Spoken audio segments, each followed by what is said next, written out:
Hello, welcome. Hang on, Rob. You're not in your office. What are you doing? Are you at the Mitre Hotel in Hampton Court again? Yes, I am. What are you doing there? Well, when I knew I was going to talk to Emily Atack, I didn't want to be sat in my office like some middle-aged guy on a Zoom with all that suggests. So I said, let's do it face-to-face with witnesses. So here we are. Hello, Emily Atack.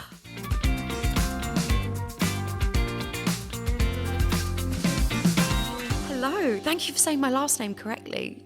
I am nothing if not well researched. I treat my guests with the respect that they deserve. Now, let's have full disclosure at the beginning, Emily. You and I have a connection, and I want the viewers to know it because I knew, don't see her much now, but I know your mum. Yes, Mum. The lovely Kate Robbins. Yes. Your mum is one of the sort of, as well as being a wonderful actress and comedian, the doyens of voiceovers. Yeah? Yeah. But you grew up with both parents in the business, didn't you? Yeah. My dad's a musician and he was Bonnie Tyler's guitarist for 30 years. I must have known that. So he'd be doing Turn Around. Yeah. Yeah. Wow. I know, I grew up with all those songs. And I remember going to, back in the days where you could be taken out of school and not be told off for it. We'd be taken out of school, we'd go on tour with my parents. And I remember the first time we went to see my dad play with Bonnie. And obviously the crowd was huge. And I remember thinking, God, I can't believe all these people are here for my dad. When did you leave school? I left school when I was very young. I just turned 16. You left at 16? Yeah. And how did that go down with mum and dad? Fine. They, to be honest, because they're carny folk, they're show folk. What do they care? And they did exactly the same thing. My mum left home at 16, and she went off, to try and make it and do all that. And that's what I wanted to do. I knew I wanted to be an actress. That was kind of my main thing. And I had a terrible time at school. I hated school. Why? I was really badly bullied by a horrible group of girls. I don't talk about this very much in interviews. Do you not want to talk about it now? No, it's fine. No, it's fine. Okay. Even if you'd said, no, I don't want to talk about it, I would get it out of you. Because I'm not a nice person. You are a nice person. Yes, you're very nice. I won't be happy unless you're in tears at some point. And don't think of it as an interview, think of it as an interrogation. Sure, okay. Fine. So that's awful. Yeah. What sort of age was that? So I went to, it was upper school at 13, and there were just this horrible group of girls that took a very, and I think looking back on it, it's, because of who my family were, I was very different, and I looked very different to everyone else. I was very tall and blonde, and I wore lots of makeup, and it just ruined school for me completely. I knew that if I was to leave that environment, I would be able to kind of do what I wanted to do. You knew? I did know. Not now with hindsight, but at the time. I knew at the time. I used to look around and go, I just need to get school out of the way. Stay in school, kids, obs. But I just knew. Did you say obs then? Obs, yeah. I've never heard it said. I've only ever seen it written. But yeah, no, I when I left, I knew what I wanted to do. My parents had just gone through a horrible divorce. And it was really, everything was very, very tricky at home, very messy. And my whole family had just completely crumbled and broken up in front of me. And I was in a really difficult spot. So I thought, well, if I can just leave this life behind for a bit and just go and do my thing, everything will be fine. So I took my sister with me. My sister was, she was 15 at the time. But then she was turning 16, I was turning 17. And we lived in this little flat. At that age, you went off and wow. Where was this? So this was still kind of near Bedfordshire. Yes. As I say, mum and dad had split up. Dad was living somewhere else, and mum was selling the house. It was all very sad and very awful. I thought to myself, if I become a famous actress, it's all going to be okay, and then I can fix everything. Yes. Yeah. So I remember my sister looking at me, going, "How are we going to pay the rent?" I said, "Well, I'm going to become a famous actress, so it's going to be fine." So I just made sure. There's nothing like actually having to put food on the table that gives you that drive. So the bills start coming in, and what do you do? I think I was a waitress for a little while, and I worked in a call centre. My sister wanted to work in the agenting side of things or in PR, so she set up like her own little PR office from her bedroom at that age? With a laptop. Yeah. Wow. Was it a success? She's now my agent. She's my manager. Lost. Yeah. Seriously? Yeah, she's at YMU, so she's wow. yeah. she's killing it. We kind of essentially set up our own little business from this little flat. So she learned how to drive, so she was driving me to auditions and things like that. I managed to get an agent, and he said to me, okay, you've got your first ever audition. Look, it's for a guest lead in an ITV drama called Blue Murder. So I went up for this audition. I learnt the lines and I did it all properly.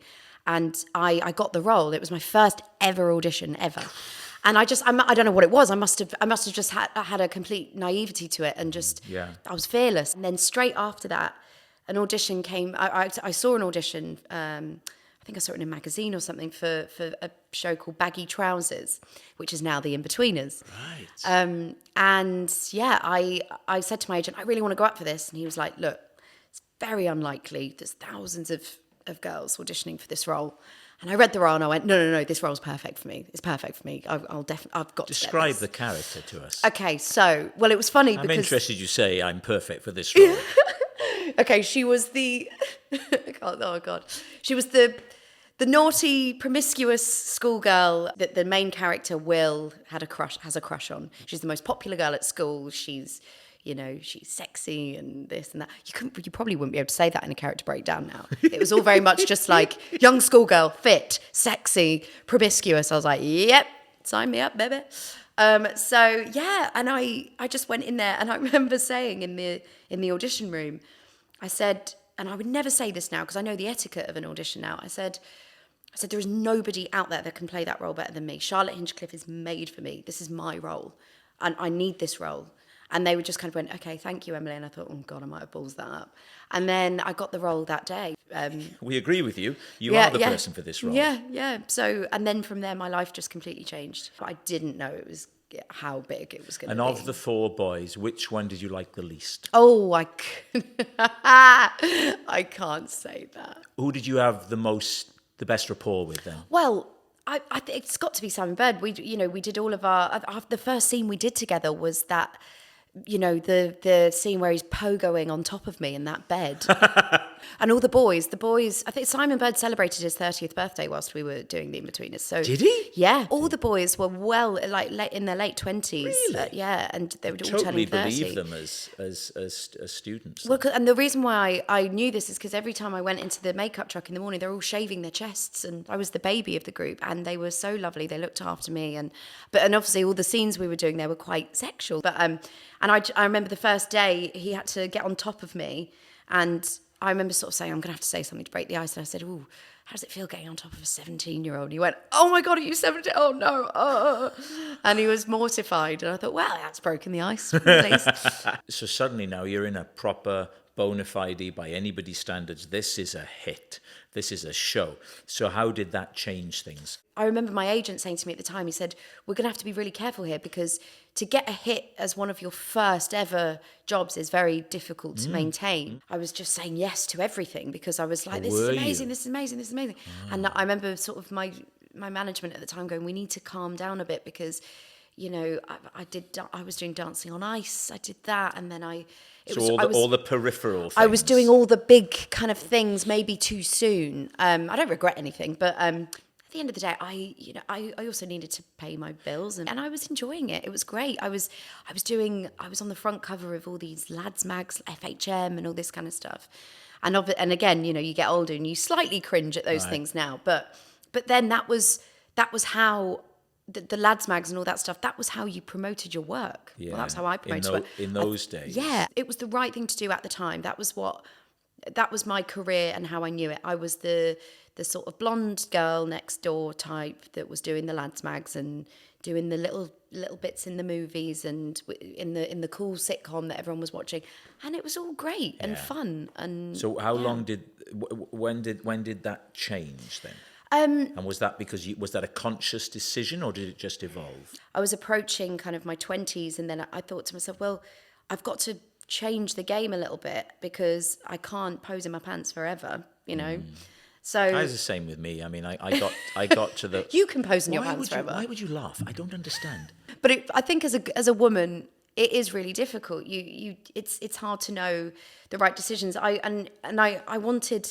wanted a film career. I wasn't being taken as seriously as I would have liked. What did you do to change that? So I did the whole thing of dyeing my hair brown and doing theatre. Right. And I did a bit of that. And What did you do in the theatre? well, I did Breakfast at Tiffany's. I played Holly Golightly in Breakfast at Tiffany's, and it was a play with 3 songs. So it wasn't a musical really, but I got to sing in it and do all that. I loved doing that. Yeah. But it's funny because I was doing that and I was going, yeah, but it doesn't really pay the bills like it was doing. It's not as glitzy and glamorous. I'm in all these kind of shabby little dressing rooms at night. I was missing the TV. I was missing all of that. Well, that's the reality of theatre that people don't realise. It may look all lovely out the front, but my God, you go back, and if you didn't have a cold when you arrived, you'll have it at the end of the week. So you're dipping your toes in the theatre. So what happens then? So then, and I started to get all these film roles, which was great. And I got a part in a Disney film. Which one? It's called Patrick. About a dog? It's about a dog. I thought, right, this is a great role for me because it was directed by Mandy Fletcher, and I went into the audition and I thought, well, I'm never going to get this because it's to play a PE teacher, which is hilarious, first of all, because I've never so much as kicked a ball in my life. I thought, I don't know if I'm going to be taken seriously, and I went on set and we did the first take, and she yelled, cut, cut, cut, cut. I was like, oh God.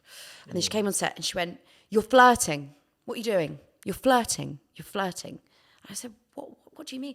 And I'd obviously picked up this particular style over the years of playing, the kind of girl next door type. Yeah. And apparently I had this flirty glint in my eye that she did not want to see. So she was like, get rid of that flirty glint. I don't want it. I don't want to see it. This is a Disney film. You're playing a PE teacher. That's really she interesting. said, it breaks my heart that you think you have to do that. You're more than that. You're funny and warm, and these are the things I want to see. So, I mean, it took on the first take, it was, cut until we got it right. But no, she pulled it out of me, and I was knackered by the end of it, but I'm really proud of that job. And because it was just the first time I'd ever been trusted, to play a funny girl rather than the sexy girl. When we were chatting before we started, we talked about I'm a Celeb. You said it's the best or most enjoyable, I forget the term, thing you've ever done. Yes. I knew I wanted some excitement in my life again. I was in a relationship that was ending. That was killing me. I was splitting up with my boyfriend who I was with for 6 years. We lived together, and it was, I'd completely lost myself. I wasn't working enough. I was heartbroken. Is this your run-up to saying why you did I'm a Celebrity? Yes. So you're emotionally distraught. You decide I'll be filmed 24 hours a day and put in situations that will drive me to the edge of a breakdown. Well, because I know that when I'm challenged, I completely flourish. And I felt this sense of bravery again that I'd felt when I was 17, 18, going for the audition for the Inbetweeners. When I said in that audition, I said, there's no one better that can do this role. When I was about to do The Jungle, I said to my family, I know I'm going to do fine on this. I'm going to do well. You don't get to be plonked out of the world for 3 weeks with no contact whatsoever with the outside world. It's such a unique thing, especially the world the way it is now. God, I'd give anything to go back in there. Yes. Before I went in there, I'd planned to do. My plan was to do a comedy. I wanted to do a one-woman comedy show. Right. And I thought, well, in order to do that, I need people to get to know me first. Otherwise, people will see, the in-betweener girl who poses in her pants. What, she wants to do a comedy show? Are you joking? And people would laugh at me, not in a good way. So how did you go about achieving that once you'd come out? So, well, the funny thing was, I hadn't written it yet. I thought to myself, we'll put it on sale whilst we're in there. And if we sell a few tickets, great. And then I came out and the whole thing had sold out. And I thought, oh shit, I've got to actually write it now. So I wrote it with an amazing guy called Steve Dunn, who Joel Dommett actually introduced me to. And he helped me write it. And I created Talk 30 to me. Because I was just turning 30. It was about the kind of, the woes of turning 30, the highs and the lows of it all, and everything, being a woman, and I wrote that, and then all of a sudden, so I've done The Jungle and all that, and then I go on tour with my show, and all of a sudden I'm being listened to and seen in a completely different light to what I had been before. I showed people I could write stuff, and you're getting offers now then, I think doors are now open to you and offers are coming in. It's amazing because you have a currency. And I just showed yeah, I showed there were more strings to my bow, if you like. I know you've got you're going to do a thing. What are you taking Ruby Wax to Colorado? Yeah, so me, Seeing Ruby if Wax. they'll have her back? Yeah. Me, Ruby Wax and Mel B. I think we leave on the 12th of April, and we're doing a new travelogue series for BBC Two, Trailblazers, and we're travelling the whole of the Rocky Mountains. We're retracing the steps of a female explorer called Isabella Bird, and it's going to be bonkers. But I can't wait. Brilliant. What a pleasure to talk to you. Thank you. You too. Thanks for coming here to see us. Thank you for having me. Enjoy your trek and everything else you do. Thanks. Oh, and say hi to Mum. I will. Thank you.